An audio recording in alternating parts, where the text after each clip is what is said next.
ಇಲ್ಲಿಯವರೆಗೆ ಅಫ್ಜಲ್ಪುರ ಪಟ್ಟಣ ಎಲ್ಲ ವ್ಯಾಪಾರಸ್ಥರು ಮತ್ತು ಸಂಘ ಸಂಸ್ಥೆಗಳ ಎಲ್ಲ ಸಂಘದವರು ಇವತ್ತು ಅಫ್ಜಲ್ಪುರ ತಾಲೂಕಿನಾಗ ಇವತ್ತು ಇಂಥ ಒಂದು ಬಂದ ಆಚರಣೆ ಇತಿಹಾಸ ಸೃಷ್ಟಿಯಾಗ್ಯದ. ಇನ್ನೊಂದು ಏನು ಹೇಳ್ತೀನಪ್ಪ ಅಂದ್ರೆ, ಕಬ್ಬಿನ ಬೆಳೆಗಾರರಿಗೆ ಬೆಂಬಲ ಬೆಲೆ ಸರ್ಕಾರದಿಂದ ಕೊಟ್ಟಲ್ಲೇ ಆದೇಶ ಬರುವವರೆಗೂ ನಾವು ಕದಡಲ್ಲ ಅಂತಕ್ಕಂಥ ಸಂಘಟನೆಗಳ ಮತ್ತು ರೈತರ ವಾದಕ್ಕೆ ನನ್ನೊಂದು ವಿನಂತಿ ಮನವಿ.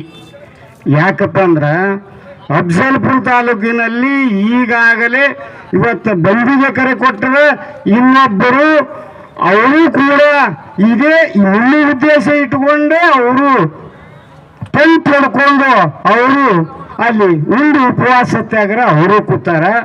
ದಯವಿಟ್ಟು ನಿಮ್ಮ ಸಂಘ ಸಂಸ್ಥೆದವರಿಗೆ ನಾವು ವಿನಂತಿ ಮಾಡ್ಕೋತೀನಿ, ಇವತ್ತಿನ ದಿನ ಅಫ್ಜಲ್ಪುರ ತಾಲೂಕು ಚಿತ್ತೂರು ರಾಣಿ ಚೆನ್ನಮ್ಮನ ಜಾಗದಾಗ ಏನು ಹೋರಾಟ ಆಗ್ತದೆ ಅದು ನೀವು ಯಶಸ್ವಿ ಆಗ್ತೀರಿ. ನೀವು ಅವರು ಮಾತಾಡ್ಕೊಂಡು ಒಂದಿನ ಮುಂದಿನ ತೀರ್ಮಾನ ಮಾಡಿ. ಯಾವ ಸರ್ಕಾರದ ಮುಟ್ಟಪ್ಪಲಿಲ್ಲ, ಯಾವ ಆಫೀಸರ್ನು ಮುಟ್ಟಪ್ಪಲಿಲ್ಲ. ಇದೊಂದು ನನ್ನ ಕಳಕಳಿ ಅದ. ಯಾಕಂದ್ರೆ ಈ ರೈತರು ಇಲ್ಲೊಂದು ತವಲಿ ಟೆಂಟ್ ಹೊಡ್ಕೊಂಡು ಕುಂದ್ರದು, ಅಲ್ಲೊಂದು ತವಲಿ ಟೆಂಟ್ ಹೊಡ್ಕೊಂಡು ಕುಂದ್ರದು, ಇದರಿಂದ ರೈತರಿಗೆ ಮಿಸ್ಗಾಡ ತುಂಬಂತ ಅನೇಕ ಜನರು ನಮ್ಮ ಹಿಂದಿನೇ ಇರ್ತಾರ. ದಯವಿಟ್ಟು ವಿನಂತಿ ಮಾಡ್ತೀನಿ ನಿಮ್ಗೆ, ಏನೇ ಇರಲಿ ನೀವು ಎಲ್ಲರೂ ಬಡದಾಡೋದು ರೈತನ ಕಬ್ಬಿನ ಬೆಂಬಲ ಬೆಲೆಗೆ. ನಿಮಗೂ 3,500, ಅವರು 3,500, ಚಿತ್ತೂರು ರಾಣಿ ಚೆನ್ನಮ್ಮನ ಬಲ್ಲಿ 3,500 ಕೊಡುವಂಥ ಬೇಡಿಕೆ ಅದ ಇಡೀ ಕರ್ನಾಟಕದಲ್ಲಿ 79 ಫ್ಯಾಕ್ಟ್ರಿಗಳಲ್ಲಿ.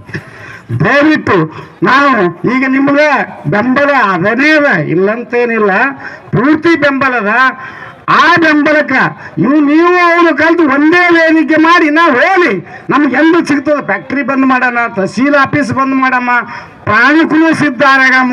ಈ ಸಾಕಷ್ಟು ಮಂದಿ ಎಣ್ಣೆ ಕೊಡೋರ್ನು ಹರ ನಾವು ಸಾಯ್ತೀವಿ ನಾವು ಹೆಸರು ಮ್ಯಾಗನಂತ ರೈತರು ಮುಂದೆ ಬರ್ತಾರೆ. ಇನ್ನು 4 ದಿವಸನಾಗ ದಯವಿಟ್ಟು ಎಲ್ಲ ಸಂಘಟನೆಗಳು ಒಂದು ಸಾರಿ ವಿಚಾರ ಮಾಡಿ ಒಂದೇ ಜಾಗದಲ್ಲಿ ಮಾಡಿ, ಒಂದೇ ಜಾಗದಿಂದ ಅಫ್ಜಲ್ಪುರ ಒಂದೇ ಜಾಗಕ್ಕೆ ಕರೆ ಕೊಟ್ಟು ಮಾಡಿದ್ರೆ ಅತಿ ಒಂದು ಅಫ್ಜಲ್ಪುರ ಹೆಸರು ಮೆರೆತಕ್ಕಂಥದ್ದು ನನ್ನ ಆಸೆ ಅದ.